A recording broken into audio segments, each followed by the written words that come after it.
Okay. And then we will do a workshop on FastAPI. So because one of our team members is missing because he has other things to do, and the hurricane sort of made his schedule a bit difficult, he recorded a video which we will watch now.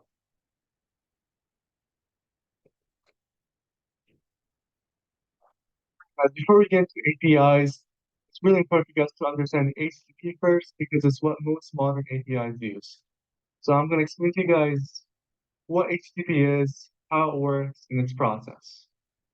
So HTTP stands for Hypertext Transfer Protocol, and it's the communication between the browser and the internet. Now, the communication is going to go through like a protocol, which is pretty much a set of rules on how the data is going to transfer between each other. It's specifically designed for web pages, and it uses a request response client server type. How does HTTP work? Now, when you type a website address into your browser, what you're actually doing is that you're sending an HTTP request to it. So first you enter the URL in your browser. Your browser is then going to send an HTTP request to the server where the website's hosted. And then the request is going to go through several lines of information of the client, which is made up of three parts. So as you can see here, this is the HTTP request, and it has these three parts. So the first part is going to be the method, which is get, since we're trying to get the information. It's also going to have the URL and the protocol version. The header is just additional information for the server to know because it's helpful to it.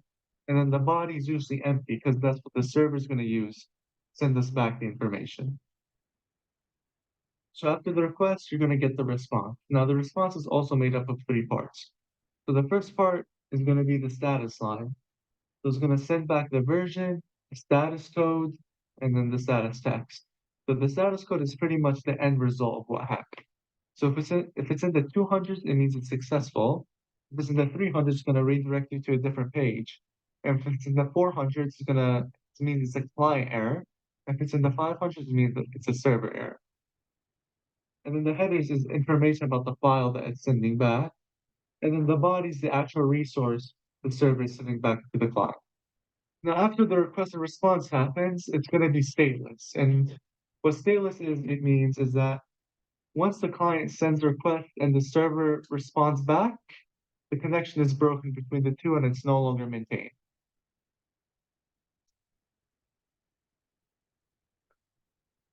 Let's not listen to the piano thing. What was that? Pretty sure it was Chrome. No, Oh, sorry. no, this is Okay, so now I have that video. that's your part? Yeah, Okay. And that's also video. yeah, I just have video of me reading it Okay. through it. Okay.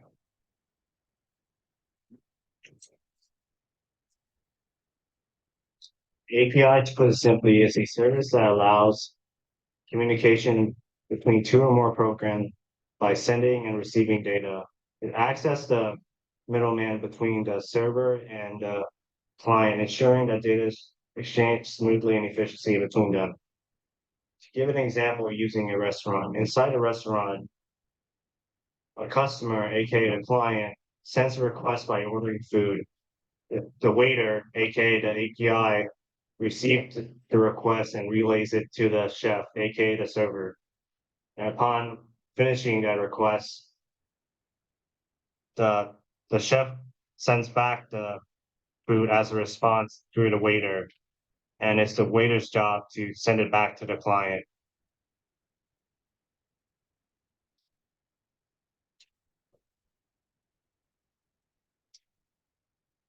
APIs are built with abstraction in mind, meaning that programmers don't need to understand intricate details about what's happening behind the scenes. Instead, they just need to know how to send the correct input and manage the outputs. A helpful analogy is driving a car. Most drivers don't need to know how the engine or transmission work. They just know that moving the steering wheel will direct the car. Stepping on the gas makes it go. Pushing on the brakes makes it stop. Similarly, with an API, you can just focus about what you need to do without worrying about the complex processes that happens behind the scenes.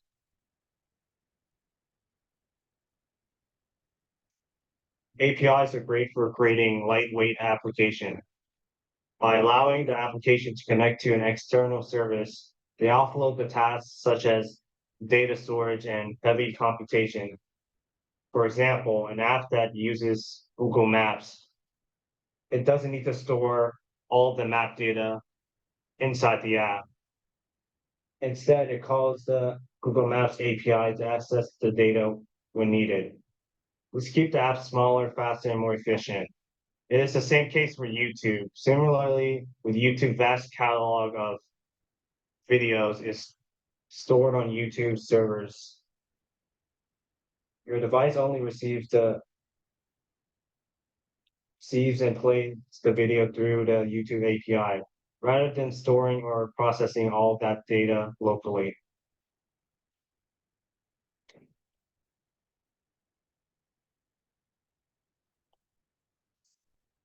There are many useful third-party APIs. Think of Shopify for online stores, PayPal for payments, Cloudflare for security, and Google Login for user authentication. These save developers time by integrating ready-made or a trusted services. It's a similar logic to how a professional chef does not need to necessarily grow their own crops or raise their own animals to cook a good meal. Instead, a chef relies on suppliers that specialize in providing those high quality ingredients. This allows the chef to focus on preparing the meals itself. Likewise, developers use third-party services to streamline development, relying on experts in payment processing, authentication, e-commerce, and cybersecurity, so they can focus on their core application features.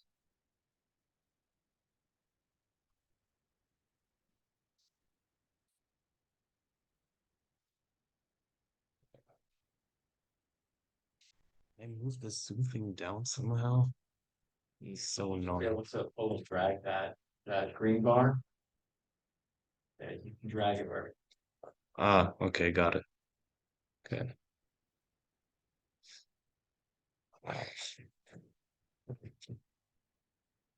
Next. Okay, that's also video. Yeah. All right.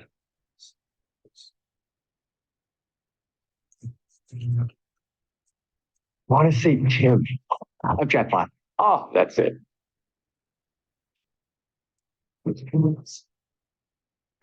So to run curl, you just need to go to the command line. Curl is already pre-installed on both Mac OS and Windows by default, so there's nothing you need to download. So the reason why curl is useful is because if you ever want to do a quick test, of a API, you can just write a one-line command and see the output.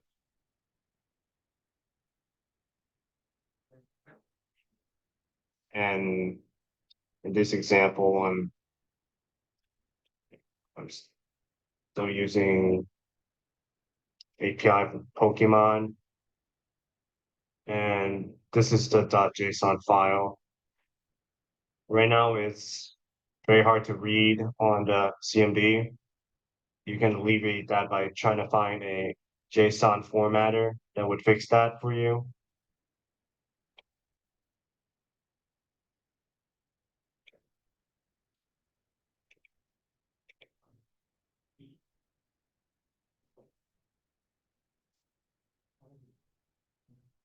These are all the groups and attributes for the Pokemon Pikachu. It's far more readable than the one on the command lines. So you should always format the results.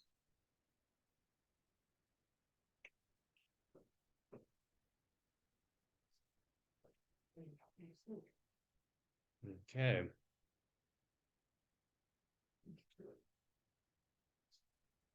That's also video. Okay.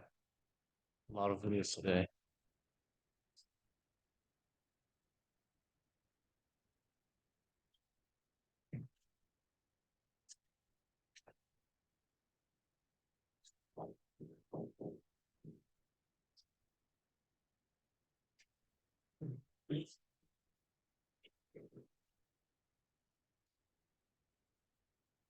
Is it something for it? Let's see, girl. Is there? What done? You just don't say anything. Wait, I might have recorded muted. Sorry. Then, yeah, you want to explain what you do there? Okay, it starts from the new. Huh? So curls? Like HTTP, and it's just a web link. Curl, you can just run your HTTP request like get, post, delete on your command line instead of, I don't know, like writing it on a Python script, so it's faster. So usually those APIs, they publish their services under a certain URL. And this URL you can access via the web, obviously, and curl is just a framework to use HTTP in your command line tool. Yeah, in a previous video, I showed that it was a problem because the output JSON file was hard to read. There's like no indentation, and JQ is gonna help with that. Uh, to install JQ, if you're a Windows user, you wanna download Choco by running that command in your command prompt. And same for Mac, you need Homebrew, run that command as well. And after that, just install JQ using Choco or Homebrew. And then after that, just run this command.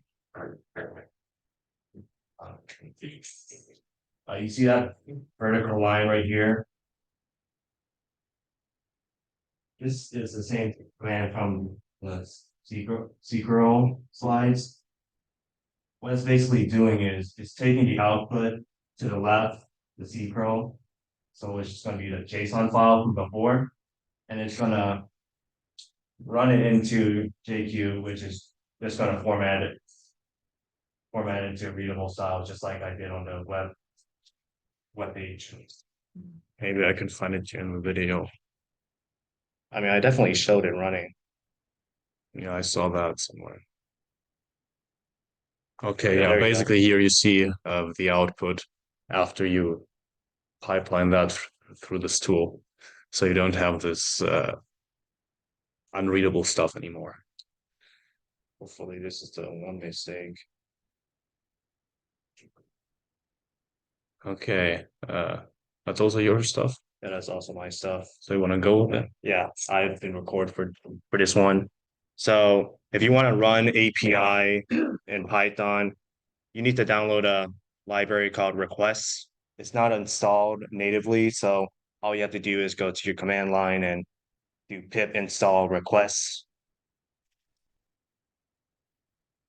Okay, to get started, obviously you import requests, and you don't necessarily have to do this, but it's a good idea to make an instance variable of the base URL, kind of like how there's a google.com and it can branch into all these other things. With the Pokemon API, how it works is after V2, the second space is an endpoint. There's an endpoint for like berry, evolution chain, like a map, and the second one, which is not necessary, but if you want to specify something, for example, on the Pokemon, there's the Pokemon Ditto. So if you run this, it would just show you all the stuff about Ditto. And if you don't include it, it's just going to give you every Pokemon. So we probably can just try it out right now. And we just take, since this is a GET request, Yeah, all these are gets. it will also work in the browser. So what probably Yeah, does not good. work in your browser is if you have to send a body. I will come to that later when I present FastAPI to you. So here, if you access that, you will see a JSON file of all the possible Pokemon. And if you, let's say Pikachu, apparently I already accessed that. You see the abilities. I never watched Pokemon or whatever, so I probably no idea what that is, but It works. All right, there you go.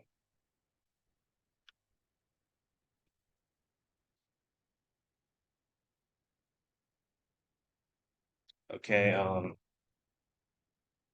after making the base URL, like I mentioned before, how the URL is structured after the base URL, there's an endpoint. In this case, I'm just doing Pokemon, and I'll generally, if I want to do a name for a specific Pokemon, I can do that. So the reason why I had a base URL is because I can concatenate whatever I want. So I can choose whatever, like butter Pokemon or Ditto, Pikachu, and just get a method for it. And after that, I didn't show it, but if you just print the response method, it will just give you 200, which means that it worked. And after that, you want to use the .json file, which converts the JSON like output into a Python dictionary. And as you can see, if I just print that out, I guess it's hard to see. It's pretty much the exact same output as curl and CMD without using JQ. Yeah. So next thing that I would want to do is parse out the different attributes that I want to see. And this for Pikachu, his Pokédex ID is 25, height is 4, weight is 60.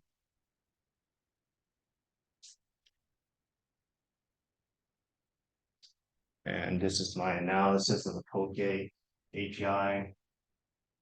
It's a get only API. I can't post anything, I can only receive. And it's modular bounded. Actually, can I open the link? Should I do that?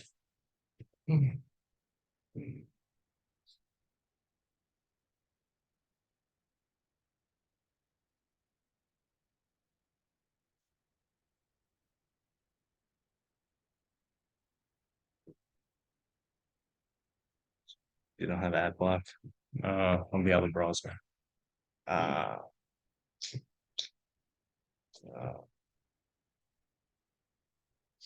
Let me open that in the other browser. It's so greedy. It should be better. Perfect. Okay, should be at home.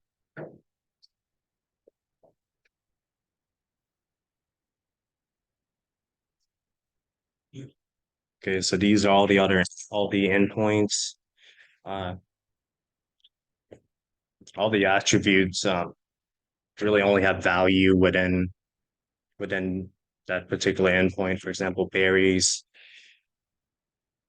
There's some commonalities with like ID and name. All of them have ID and names, but things like growth time, max harvest, natural gifts, this only applies to berries. Doesn't apply to anything else. But however, berries, it's a type of item, right? So it's a child of the item endpoint as well. What is an endpoint? Endpoint, it's like a route.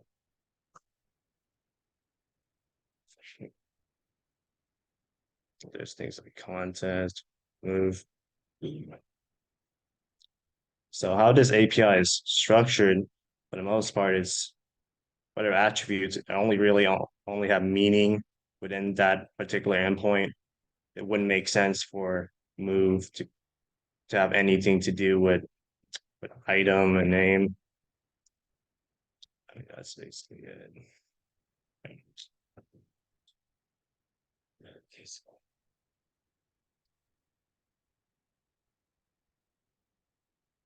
All right, so now we come to RESTful APIs. That's again Alan's part, who's not here today, so therefore There we go, video. Or is that thing just not working? State transfer, and it is the most common API used by most mobile and web applications, and it's all about communication. REST itself is a set of guidelines/rules that developers follow to create APIs. It's not a standard or technology, but a style. So you may think RESTful API is like a software you use to create APIs or something different, but instead it's just like a rule set. So if your API follows this rule set, it's going to be considered a RESTful API. Now, what are these rules? First, we have client-server architecture. So the client and the server, they both operate independently. Statelessness, which is the same thing we said with HTTP, meaning once the connection is broken between the two, it is no longer maintained. It also has to be cacheable, which just improves the performance, and it has to have a uniform interface. Now, a uniform interface pretty much means that every request and response follows the same set of rules and patterns. It pretty much makes it easier for different systems to communicate with each other because they all use the same consistent structure. So as you can see, pretty similar to HTTP. Now it also does use HTTP methods, which right here we have get to retrieve data, post to create data, put to update or replace data, and delete to remove data. Now, why do we use RESTful APIs? First things first, they are simple and standardized approach to communication. You don't have to worry about how to format your data request each time because it's all standardized and industry used. Second, it's scalable and stateless. As it grows in complexity, you can easily make modifications because they are stateless, and you don't have to worry about which data is in each state and keep track of that across the client server. And lastly, it has high performance. It supports caching, so as the service gets more complex, the performance stays high. They can also be used with different programming languages, and they allow different software systems to work together easily.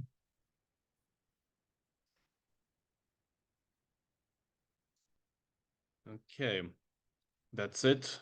From now on, we will delve into the workshop on FastAPI.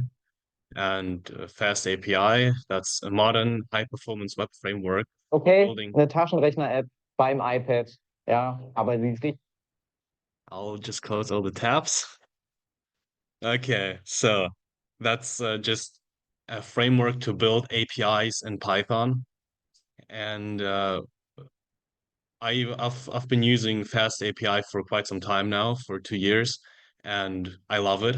It's amazing and it's pretty simple and straightforward. There are other frameworks too, like Flask, for example. Never use that because FastAPI always I can do what I need to do with that. So basically what it has, first of all, it offers high performance. I mean, you can read, I mean, it's built on Starlet and whatever. Fact is, it's pretty performant. I never had issues with that. Then another great thing, what you always want to do with APIs is when you publish them, you somehow need to tell other people how to use the APIs, right? So for that, you have a documentation. And all this documentation is generated automatically by FastAPI. You don't need to worry about anything.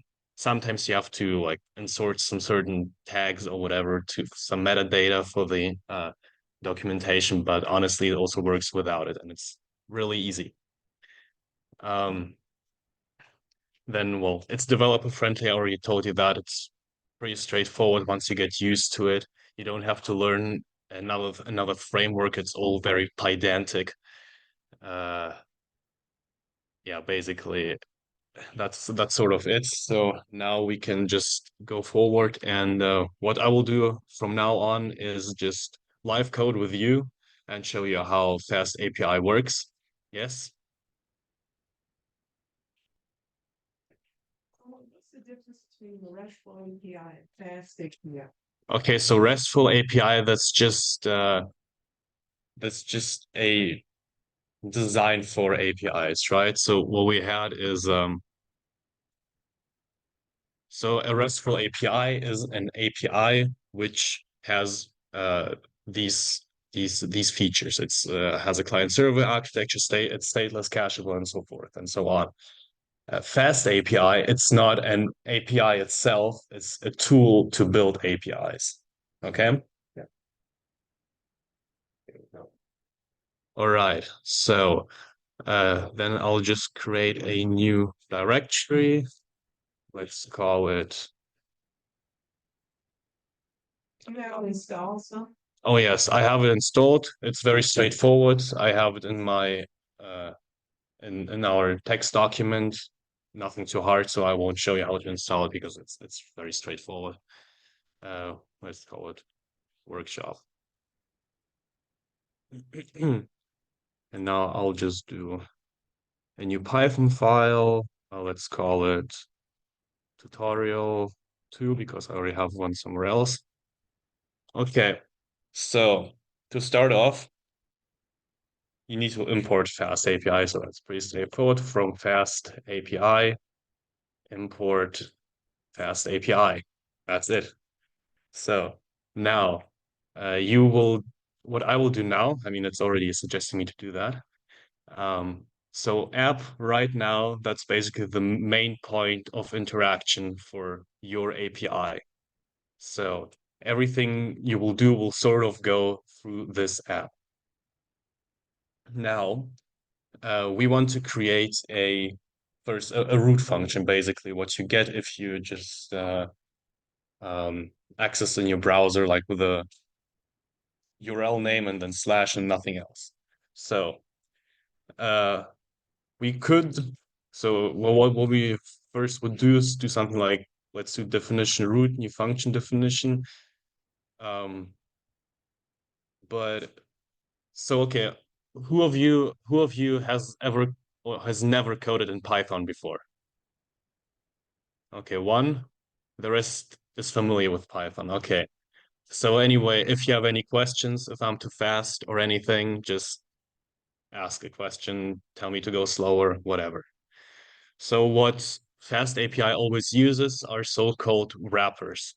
Wrappers you do with an s in front of the function definition.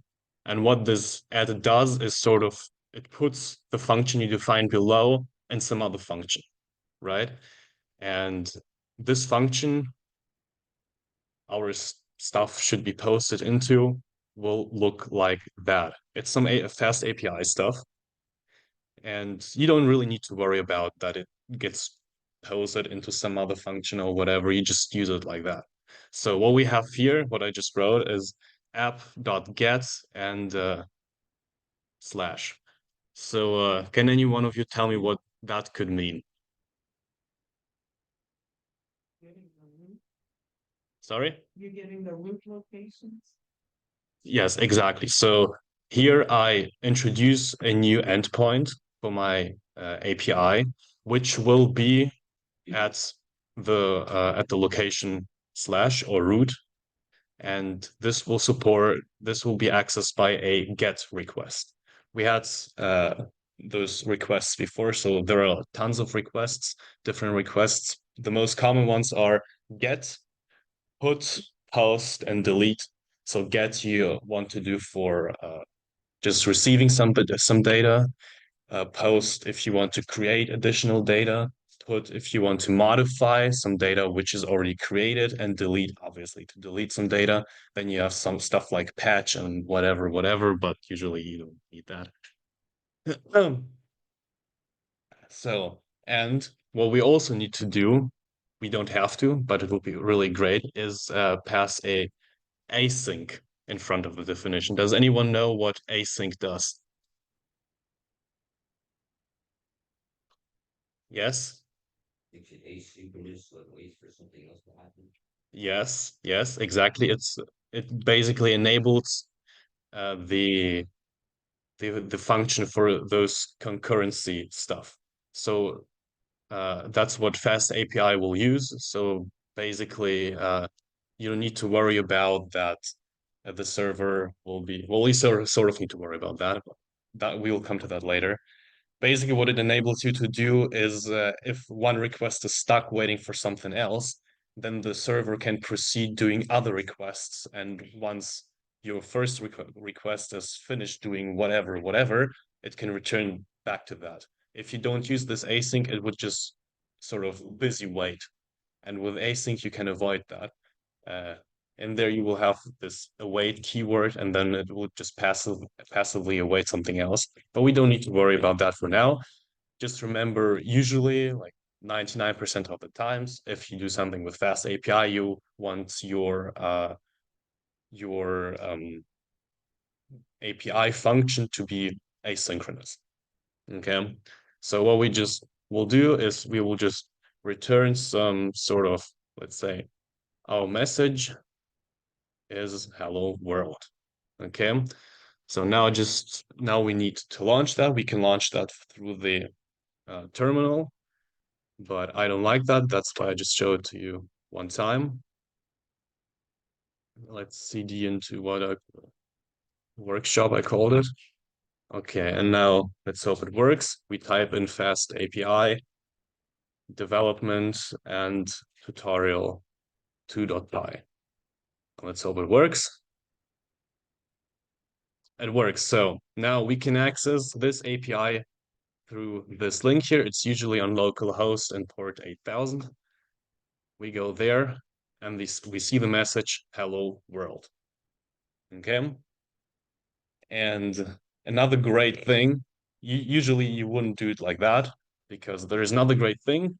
Thanks to FastAPI, we have automatic documentation, you remember? And we can access this documentation very easily. We go to localhost/docs, and then we will see all the endpoints we have. And this is amazing because this not only shows us the endpoints, this also lets us interact with those endpoints. So we can just click try it out, execute, and then we get the message back, hello world. Isn't that amazing? Okay. Did I forget anything? Internet access. Yeah, no. Okay, let's go forward. So usually you wouldn't really launch it through the terminal. You would just like do play. It will be different in different IDEs, but here in Python it's really easy. You just select FastAPI and then you need to load your stuff, which will be here in workshop tutorial 2. And it just should work, hopefully. Oh, unnamed. This Zoom thing is really annoying.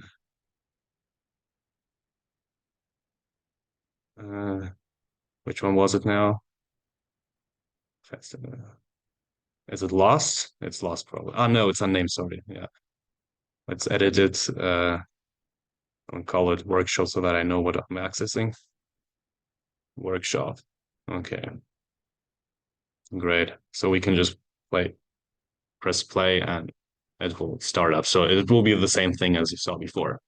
So now we sometimes also want to give some parameters with the request. So there are different types of parameters. The first one is our so-called path parameters, and you will access them by just so let's say you want the third user, so you would write /user/3, something like that. Okay, so again, you will start with your wrapper and you will do something like, let's say, items. And now you do it in those, I'm not sure what those bracelets are called. Curly bracelet. Bracelets, okay. Item ID. Okay. Now you continue with your async again, read item ID. So what this thing will do now? FastAPI knows, okay, you put it in here in those curly braces, so that's going to be a path parameter. And then you also write it in your function definition, and then you can access item ID inside of your function. And now what we can just do is, it already knows what I want to do. We just return the item ID. And now again, we can launch it, go to our documentation, refresh. Now we have our second endpoint there. And we now try it out. Let's say we want a 5, execute, type arrow, item ID is not a, interesting.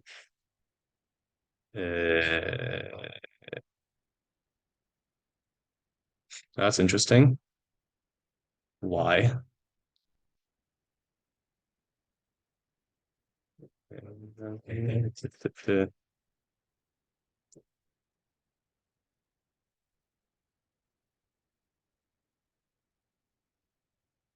Mhm.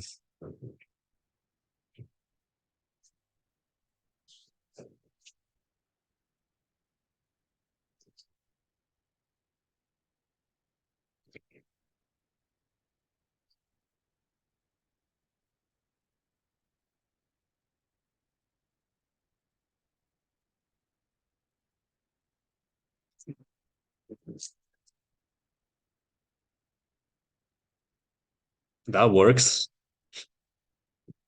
Okay, yeah, item not provided, obviously. Huh? Undocumented? I never had this issue before. I'm sorry for that. Well, that's what happens if you do live coding. It's true, many good slash for items.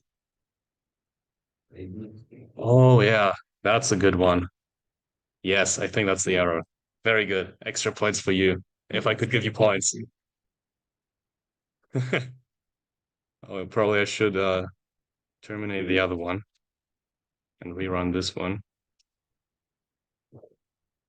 So yeah, I mean, that stuff you have to be careful with because you easily forget like a slash or whatever, and then everything is just sort of broken. So let's okay, now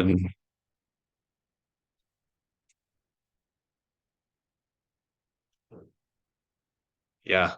Thank you so much. You fixed it. Amazing. So now, as you see, we get item ID and with a value 5 back. So basically, as I told you before, you can access that through your website, through your browser too. So you would go items slash 5, and you would get item ID 5 back. So now we can also try and do something like ha ha ha. Would that work or would that not work? What would we get back? Like, you know, that endpoint's not fine. Yeah, that would be great, right? But oh yeah, did I already implement that? Okay, yeah, sorry. I was a bit too fast. So basically, if we remove that here and we try this thing again, it would just return ha ha ha ha ha. Okay. So what happens if I input an integer here? FastAPI will automatically validate the input to be the correct type. So that's why I cannot input ha ha ha anymore. It has to be an integer. Okay. So this is also very great from FastAPI because you just don't have to worry about the stuff you do. You just do your normal type indication thing, and then it just works. All right. So now another type of parameters are so-called query parameters, and those you will usually access after your URL with a question mark and then name of parameter equals parameter value and next parameter and so on. So to do that, we can just define a second endpoint dot get slash items item ID. Let's call that items2 because I run out of ideas.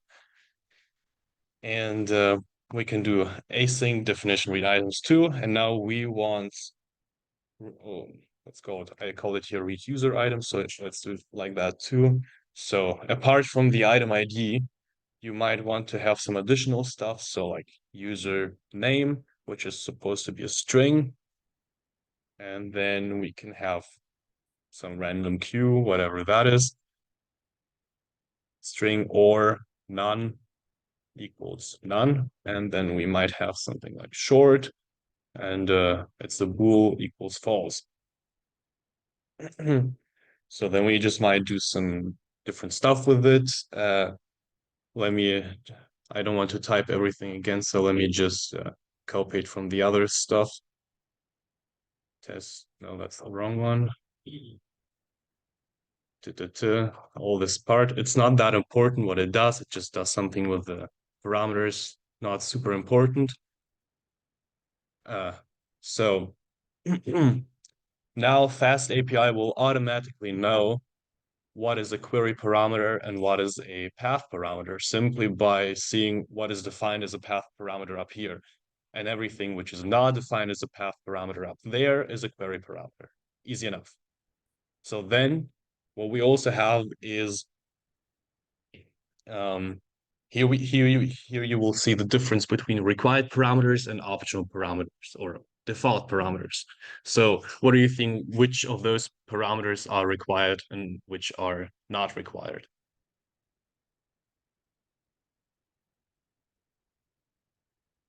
Yeah. I was actually gonna have a question kind of about that. Yes. Is the required parameter goes by depending on the actual variable name or like how it's listed out in the definition of the function? So like our endpoint is item2/item ID. How does it, my question was gonna be like, how does it know which ones are required parameters and which ones are optional? Okay. So basically here is also why FastAPI is so great. It basically does it for you and you just have to put it in a very Pydantic way. So basically, if you define a default parameter like none or false, it is not required anymore. And everything else is required. So basically the convention is if you have the default parameter set to none, it's an optional parameter. But in the end, it's the same thing.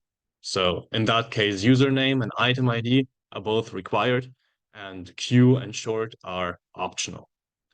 And you will also see that. Also, great thing, it's if you see here, it automatically reloads if I change stuff. So I don't have to press reload again. So, but I have to do it here. And now, actually, if we open that up, we will see that item ID and username is required. Queue and short are not required. So we can just go and try it out. 3, my name is Peter, and whatever short is, let's say, true. Try it out, and we get something back. Okay, and if I do short false, then we get something else back. We get a description back, whatever.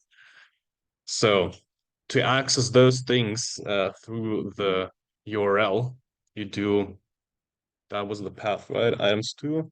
Yes, so you need the item ID 3. And yeah, actually, let's try it just like that. And there you go. FastAPI tells you, hey, something is missing, right? And you need to fix that. So for that, I believe the syntax is like, like that, probably. I'm not sure right now. So you do user name equals Peter. Is that fine? Perfect. So there you get your message back, and then you can also do short is true. Then you just got my name back. Amazing. Okay. Then sometimes you will also want to send some additional data with you. And so basically, as a client, sometimes you don't need to send any data, especially with GET requests if you just fetch a resource. But if you, for example, want to create a new user, you will have to put in some additional parameters. Your API, however, always has to send you a response body. That's just how it is. And to declare a response body, you use so-called Pydantic models. We'll come to that in a second. So what I just want to tell you is don't send bodies with GET requests. You don't do that because that's just undefined behavior. Usually you send them with post, that's the most common, but you can also send them with put, delete, patch, just not get, please. FastAPI still supports that for whatever reason, but it won't appear in the documentation if you do that. Okay, so Pydantic is just a library, oops, like everything else. And we do from Pydantic import base model. So basically what Pydantic does for what you can do with Pydantic is sort of to declare the shape of the data. And then if you do a class, you can tell which attributes are of which type. And even if you want to some additional things like the minimum length and FastAPI will automatically validate that stuff for you. So let's say if you have a parameter price and then you try to input a string into that, it will not work. FastAPI will automatically raise an error. Hey, you can't do that. However, Pydantic is smart, and if you, for example, put a string, just a string of the value like the character 5 in it, it will automatically cast that stuff into the right integer data type. Okay, so what we can do is, I told you we define a class and we want to have class item, and to make it a Pydantic class, you will inherit from base model, which we just imported before. So we want to have a name, it should be a string, right? Then we want to have a description, which should be also a string, but I want to make it optional. So I make it string or none. Default is none. So here, the same as before, Pydantic will know description is not required. Name is required though. So then we can have price, should be a float. And then let's say something like tax can be a float, but I think Montana does not have any taxes, so can be also none. So now we defined a Pydantic class, and those Pydantic classes you can use as input to your API as body. And to do that, you will oh, actually, let's keep track of our items first. So make a list like that. And now I told you don't use get, not like this thing here, use post. And we just do an items/items. So async def create item. So here, FastAPI will automatically know, since this thing here, you declare that as a Pydantic class, it's something which will come in the body of the request.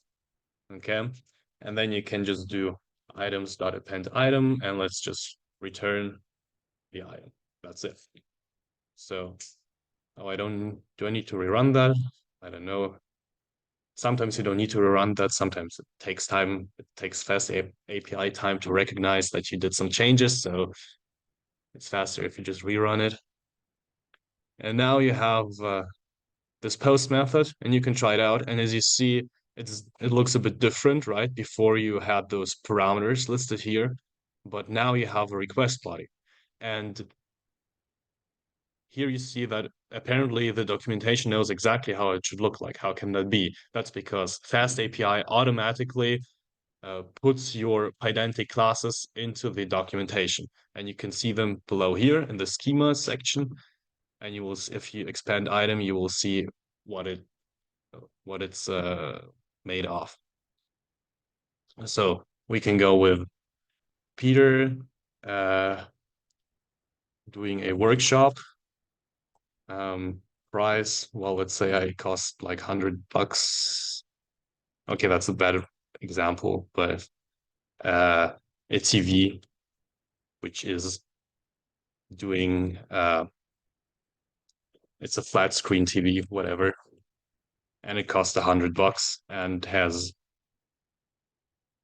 0.1 tax, or I don't know if that goes through 0.1 taxes. Okay, and we can just execute that, and yeah, we will get the thing back. Okay, so what basically what did I tell you? Okay, with okay,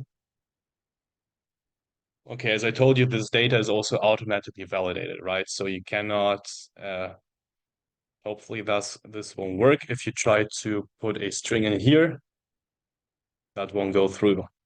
unprocessable entity. But however, if you probably do a 5 as a string, that should go through. Let's see. That goes through. Okay, perfect. So yeah, I told you it's automatically inserted into the documentation. And yeah.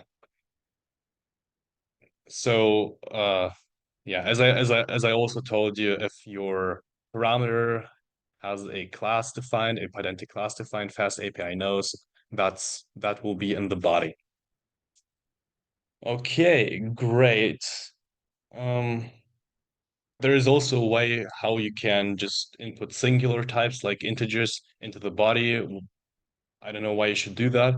Well, some maybe to encrypt them or whatever. But I have a example for that in my PDF, but it's not that important, so I won't share it. Then you will also want to return something. And we already did that the whole time, but we never really told FastAPI what we return. So, and to do that, we just, like everything else, we just do return item. So now FastAPI knows what comes back is of the type item. And if it is not, FastAPI will detect that and then raise a server error automatically so that the client won't receive any wrong data.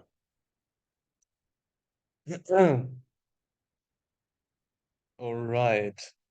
Also, that stuff, probably if I rerun it, let's see.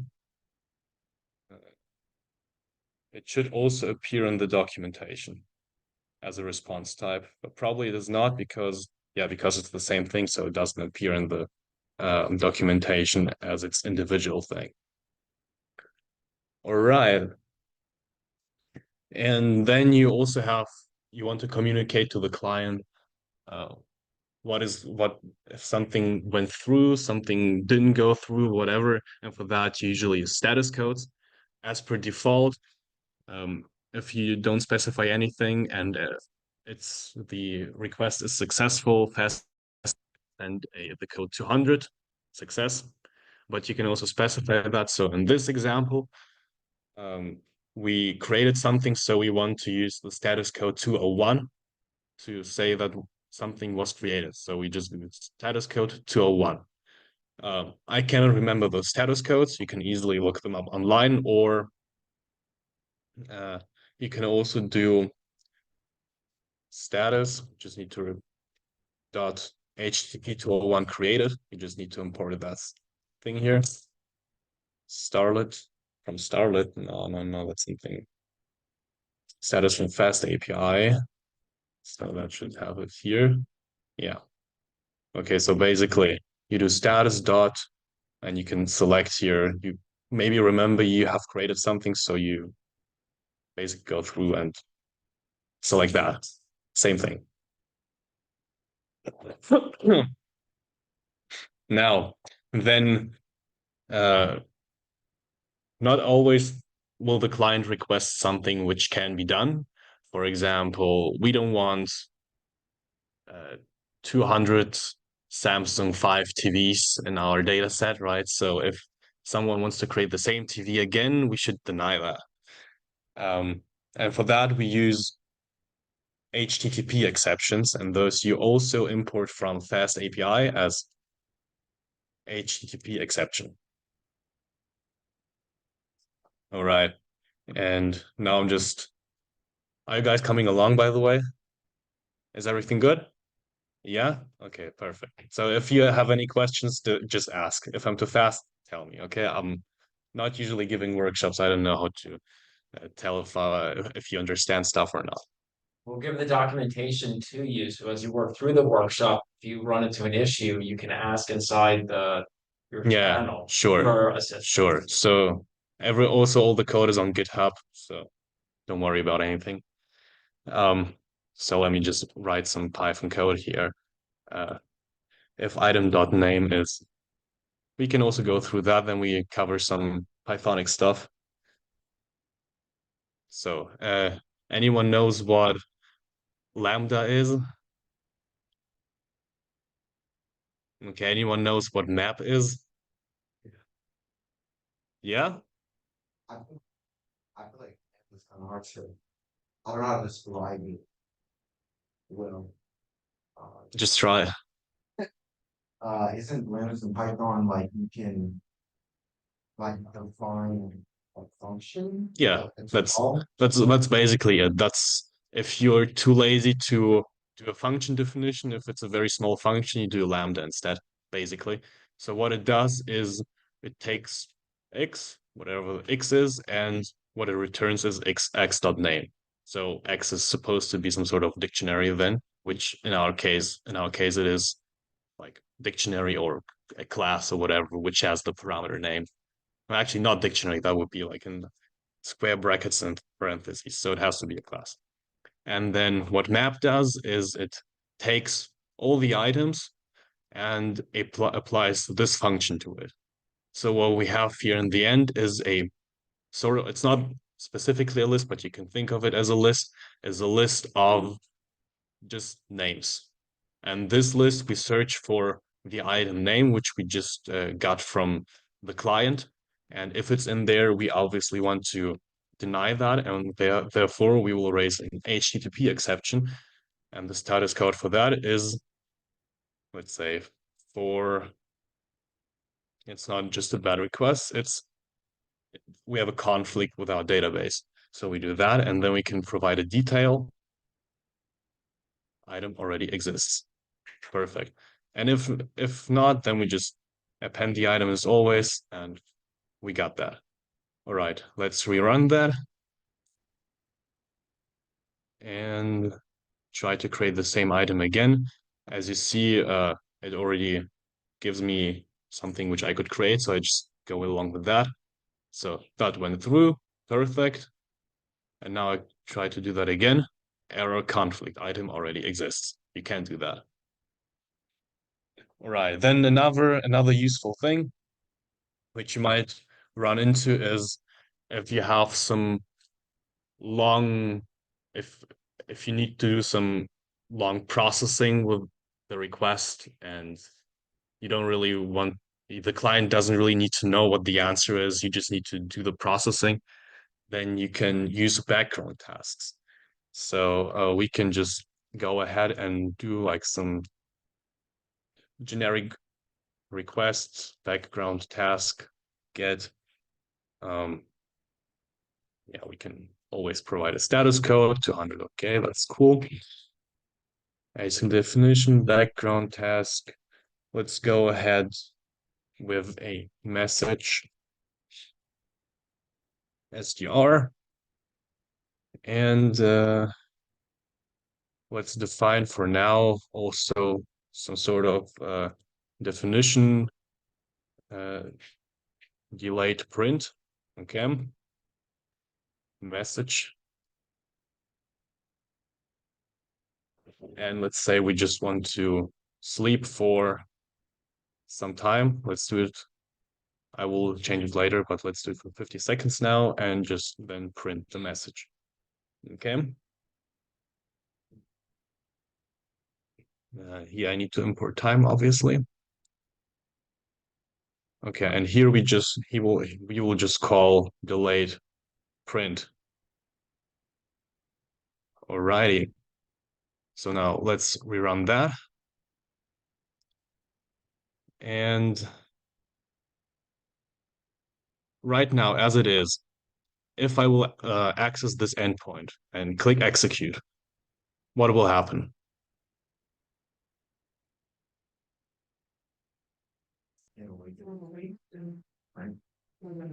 Yeah, yeah. But basically, do you think you can access any other endpoints during that time? Or will the server be blocked with just waiting? You can connect. Hmm? You can connect with endpoint. Okay, let's try it out. So execute. Ah, I forgot the message. Okay. Hello delayed. Internal server error. Did I forget something again? Oops, sorry. Message. That's why you complained before. Okay, great. Will you rerun? No? Okay, then I'll rerun you myself. Okay. Hello delayed, and it's loading and loading and loading. And let's try to get something else during that time. Try it out. It's loading and loading and loading. The server's blocked. Well, that's bad. Okay, but what we can do is the following. We can import background tasks from FastAPI. And we just need to pass it as a argument background tasks as a background tasks. And what we just do is background tasks.add task, and we need to pass we don't want to execute the function, we just want to pass the function, so we do it without the brackets, and then the arguments, which will be message in this case. Okay, so then we can, oh, by the way, 50 seconds later, okay. Why did the async work to make it asynchronous? Okay, we can cover that in a second, okay. I haven't wrote it down actually, so let's hope I can do it just like that.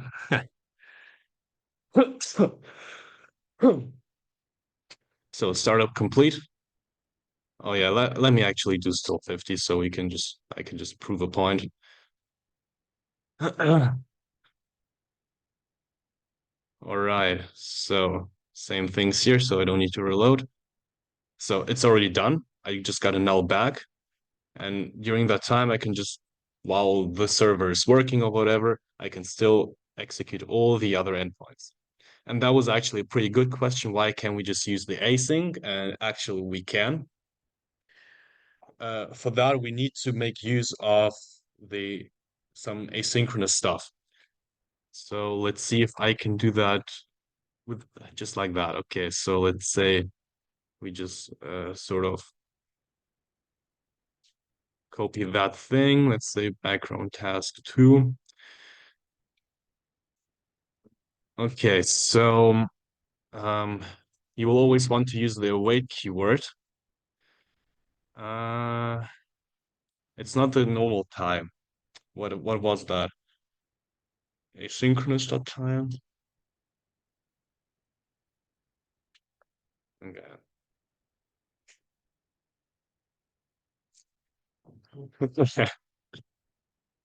In Python, how do await time? Hello? It's time for maintenance. Oh, it's down for maintenance. Great. Okay. Let's do the old way. Gemini. Python, oh, like that. Await time. Await a non-sync function. Perfect. That's what I want. How can I use asyncio to run? Import asyncio. Asyncio.sleep. Ta-da. There we go. Wasn't that complicated after all. So we want to import asyncio.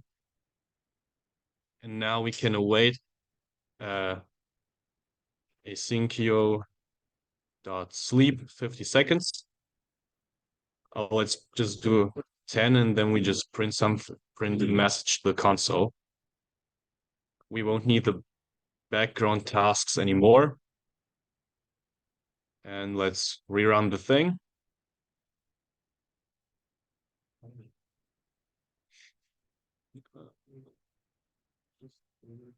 So you have background tasks too. You can execute that. It's loading, and in that time you should be able to execute everything else. Yes, you can. And this one will be still processing. So basically now it's done and we have something printed out to our console. So basically, when do you want to use which? Basically, if you have some heavy processing and you want the client to wait for the response, then you would use this await structure. And if the client doesn't need the response, you don't need to do the wait, because why should the client wait if it's not interested in getting the response? Then you just go on with the background tasks. All right. And last but not least, we need to test our applications too. So for that, that's, by the way, also, how much time do I have, by the way? Very little, so as quickly as you can get through. Okay. Okay, so basically, all right. Don't put too much pressure on me, please. Okay, let's do a test. Whatever. Okay, it's very, very straightforward. So basically you need to you need to install some stuff, but I have everything written down. You do test client, import test client, and you want to import or actually, let me just show you how I did that. Then you don't need to type it here. So basically you do a test client, you pass your app as argument, then you have a client. And the only thing you need to do is you do client.get and then type in the URL. And with asserts, you check for the status code, you assert it's 200, or you assert that the response, which you access via JSON brackets, and the item ID equals 3. And if something is not right, then it will raise an assertion error, and you will see that once you run the tests. And the same thing you can do here. If you need to put something into the body, you will use the JSON parameter, and with the class, you will use model dump. Well, the only thing you need to do to run the tests is basically write PyTest, and as long as you have named them test something, they will run. Or you are lazy as me and you just do them in here. And then it should run. That's actually another test, so it probably was this year. Okay, well, I don't have those anymore probably as defined here. But you get what I'm saying. Since I'm late, I won't run the tests anymore, but it's very straightforward. Everything is documented in the PDF, and that's the workshop then. Excellent. Before we Oh, by the way, there is also a project which I just sort of created to show you the structure of a FastAPI project, because that's just, how a FastAPI works. So if you're interested how you actually create a FastAPI project in this way that it makes sense, sort of separating different parts of the logic from each other, then check out the code. It's documented. I wrote down a lot of stuff. So yeah, that's it. Thank you. Yeah, and over this weekend, I'm going to create a shared GitHub with everyone in it. That'll give you access to the kind of deliverables for each of the workshop. And I'll get those from the teams that have already presented. Before we kind of disperse today, does anyone have any questions related to API after looking at the workshop? And Yeah. It's a quick one, like you did this on Python, right? Yeah. So can we be able to do in Java? I don't think FastAPI is there for Java, but Java definitely has their own frameworks to do that. I won't be an expert in those though. And of course, if you do develop any questions, you can always ask inside of their pod channel. Yeah. With that, and so we'll move on to the next set of workshop. Next, I will just say, if I knew that you would have would go flow for like 10 minutes, I wouldn't even